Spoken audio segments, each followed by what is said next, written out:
Muchísimas gracias por acompañarnos aquí en la Pizarra Digital. El día de hoy vamos a conversar sobre un tema muy interesante y hemos invitado a la doctora Verónica Villalobos Cano, quien es docente de aquí de la Universidad Autónoma de Ciudad Juárez. Y el tema que hemos propuesto para la charla viral de este día es sobre el adulto mayor. México vive un cambio demográfico sin precedentes. Según datos del Instituto Nacional de Estadística y Geografía, México tiene más de 15 millones de adultos mayores y sin duda el contexto por la situación que estamos viviendo actualmente pues tiene un interés especial en ponernos a analizar y reflexionar cuál es la realidad del adulto mayor en México.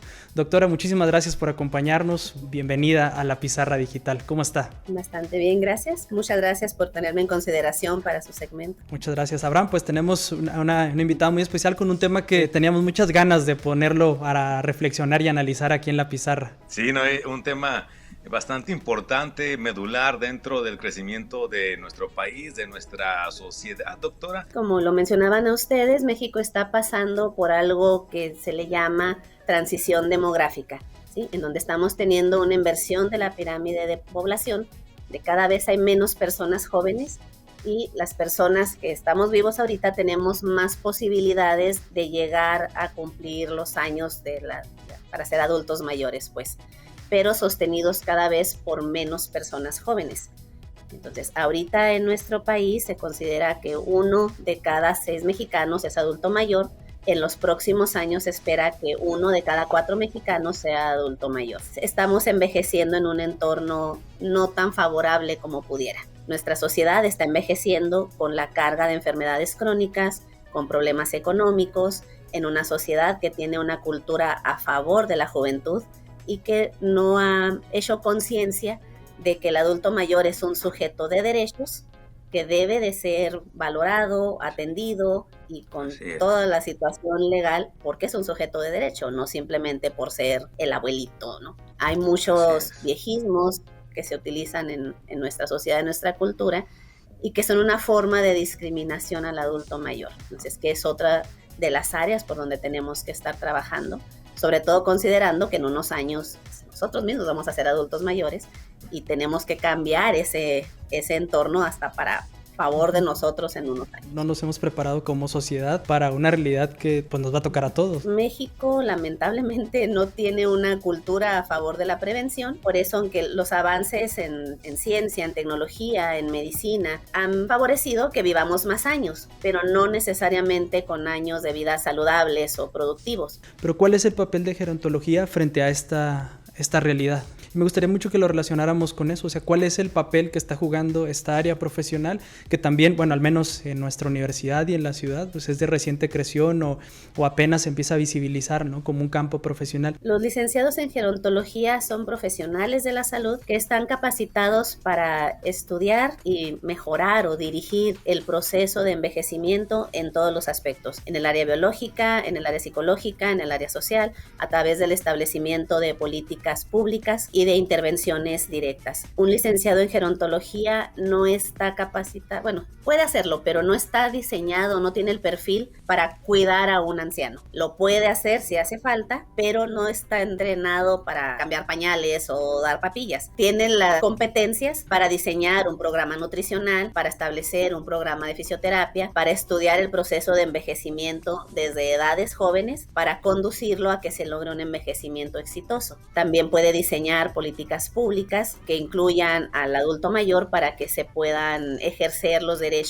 de los que es sujeto. En la cuestión de los adultos mayores, ¿cómo les afectó la pandemia y cuál sería esta nueva realidad para este sector? En México todavía no se han hecho estudios confiables, completos o con grandes poblaciones, pero sí definitivamente la pandemia afectó mucho al adulto mayor porque parte del sostén de un adulto mayor funcional es la actividad social y las relaciones familiares. Ahorita en la pandemia, pues por el resguardo, muchas personas dejaron de hacer las actividades productivas que los sostenían. Ir a la iglesia, platicar al parque con su grupo de amigos, acudir a su grupo de bordado, a las pláticas con los vecinos, las visitas familiares, los viajes, todo eso se modificó y tenemos adultos mayores se encuentran en estado de ansiedad y de depresión. Y también las mismas tensiones ocurridas dentro del domicilio por los casos de enfermos, por las cuestiones económicas, por la incertidumbre, ha aumentado también los casos de violencia intrafamiliar. Los cuidadores están agotados, están nerviosos, están estresados, tienen problemas de dinero, eso ha disminuido su paciencia para atender a los adultos mayores que están bajo su cargo. Siempre se estudia el síndrome del cuidador, que es cómo se afectan las personas responsables de atender a otra. Siempre es estresante estar a cargo de otra persona, pero si ahorita le agregamos todos estos factores estresantes adicionales del último año y medio, ya casi 2 años, eso ha aumentado muchísimo también el estrés en la persona responsable. Quizá en muchas ocasiones la gente ha aprendido de este cuidado de forma solos, o sea, a través de comentarios, digamos, como autodidactas, más en el sentido del cariño que de una formación consciente, ¿no? Exactamente. Muchas veces los cuidadores, los vecinos, los amigos tienen buenas intenciones, no son personas que estén obrando de mala fe, pero no tienen los conocimientos. De hecho,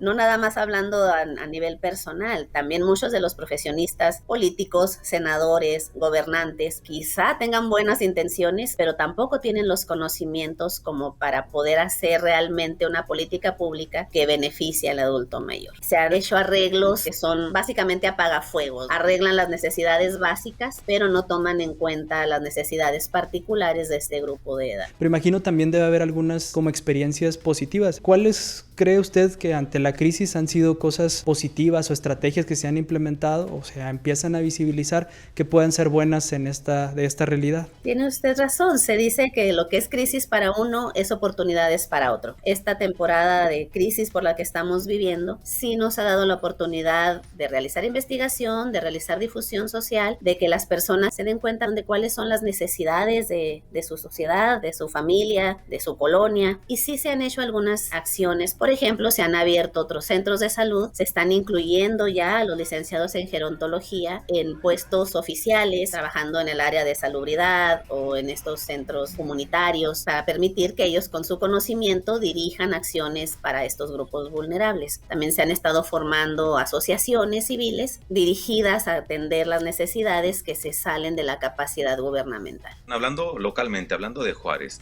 el sector empresarial, el gobierno, la sociedad en general, ¿cómo usted siente la actitud de cada uno de estos sectores? ¿Tenemos una conciencia adecuada? ¿Cómo ha sido esta interacción con la sociedad juarense en relación a esta necesidad o a esta realidad? Todavía no tenemos una conciencia adecuadamente formada, apenas estamos en el proceso de formación. Juárez sigue siendo una ciudad joven, todavía tenemos un gran porcentaje de personas en edad productiva debido a la migración y otros cambios, ¿no? Entonces también por eso Juárez no ha estado tan preocupada por la atención a nuestras personas mayores. Pero, repito, también Juárez está en el proceso de transición demográfica de manera más lenta que otras partes de la República, pero también estamos en ese proceso. Ahorita se está aprovechando pues las nuevas vías de comunicación como las redes sociales para poder llevar estos mensajes a otros sectores de la población y que empiece este análisis de conciencia. Tomando en consideración tal vez las experiencias de otros países o en el caso de nuestra ciudad de otros estados, ¿cómo cree que nos podríamos empezar a preparar? Como decíamos al inicio, es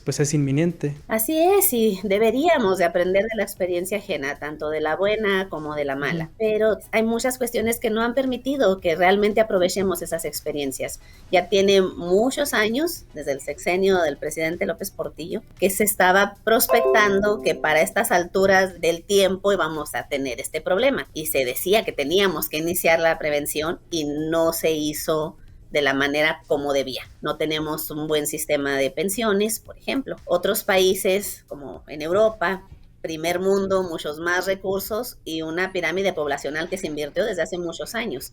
A ellos deberíamos de ver cómo lo hicieron para precisamente prepararse, ¿no? Pero nosotros ya no tenemos tiempo de prepararnos. Ahorita tenemos que estar buscando soluciones porque el problema ya está. Es buscar las soluciones para los adultos mayores que tenemos ahorita y buscar prepararnos para las siguientes generaciones que vayan envejeciendo. Tendríamos que ver de esas políticas cuáles se pueden aplicar a México, porque obviamente somos diferentes en recursos, discursos, en culturas. Tampoco podemos copiar un programa así literal de otro lado. Tendríamos más bien que inspirarnos nada más en otros lados. Pero también tendremos que ver los errores que se cometieron en otros países para tratar de evitarlos. Doctora, desde su perspectiva, ¿cuáles son estos puntos claves o recomendaciones que pues ayudarían a generar un envejecimiento activo, un envejecimiento adecuado para poder empezar a generar este tipo de soluciones, pero desde el hogar? Desde el hogar, lo más básico es la alimentación y el control de peso y la actividad física. Mantener un peso saludable es esencial para tener un envejecimiento saludable. Ahorita, no nada más en lo que tiene que ver con nuestros ancianos, sino hablando también del COVID. En México lo que más nos afectó fue precisamente el sedentarismo y los grandes niveles de obesidad. Una persona con sobrepeso u obesidad tiene más posibilidades de desarrollar complicaciones de todo tipo. Y si sobre la obesidad se añaden otras morbilidades como diabetes, hipertensión,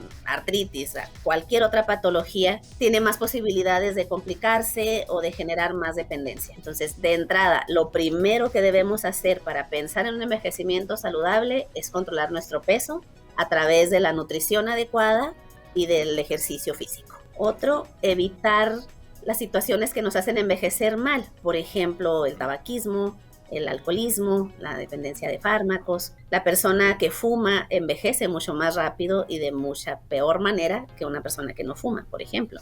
En cuestión de COVID, los fumadores tienen más posibilidades de desarrollar las formas agresivas de la enfermedad por el daño pulmonar previo. Ahorita, pues esto se aplica a todos los aspectos de la vida, ¿no? Una vida saludable nos sirve para tratar de evitar cualquier enfermedad, para tener más posibilidades de enfrentarla, más posibilidades de recuperarnos y en el tema de envejecimiento, para tener un envejecimiento saludable. Y me parece que ha sido una charla de mucha reflexión. Yo quisiera nada más retomar eso. Me llamó mucho la atención cuando hablaba sobre la gerontología o la práctica, que incluso puede ser como una formación, un acompañamiento a jóvenes para prepararse a la vejez. Sí, la gerontología estudia el proceso de envejecimiento, no nada más estudia al viejo. Okay. Estudia el proceso de envejecimiento y tiene las herramientas para guiarlo, para que se lleve de la mejor manera posible. De hecho, algunos de los estudiantes, bueno, de los ya egresados, que afortunadamente han continuado con estudios superiores, están trabajando en estrategias para que la juventud conozca las maneras de envejecer mejor. Pues ahí está, es un temazo ese, la verdad. Doctora, pues muchísimas gracias por acompañarnos aquí en la Pizarra Digital. Creo que valoramos mucho su conocimiento y que nos ponga también a reflexionar igual a quienes hacen el favor de vernos aquí en la pizarra. Para despedirme quiero citar a Platón. Platón dijo, se envejece como se vive. Vive bien, envejece bien. Vive mal, vas a envejecer mal. Qué manera de cerrar esta plática contundente, reflexiva, y reiteramos nuestro agradecimiento, doctora, por brindarnos de su conocimiento, darnos esta oportunidad de platicar acerca de este tema. Gracias, doctora. Al contrario, gracias a ustedes. Bueno, pues esto fue la charla viral. Los invitamos a que se queden con nosotros. Todavía tenemos mucho más aquí en la Pizarra Digital.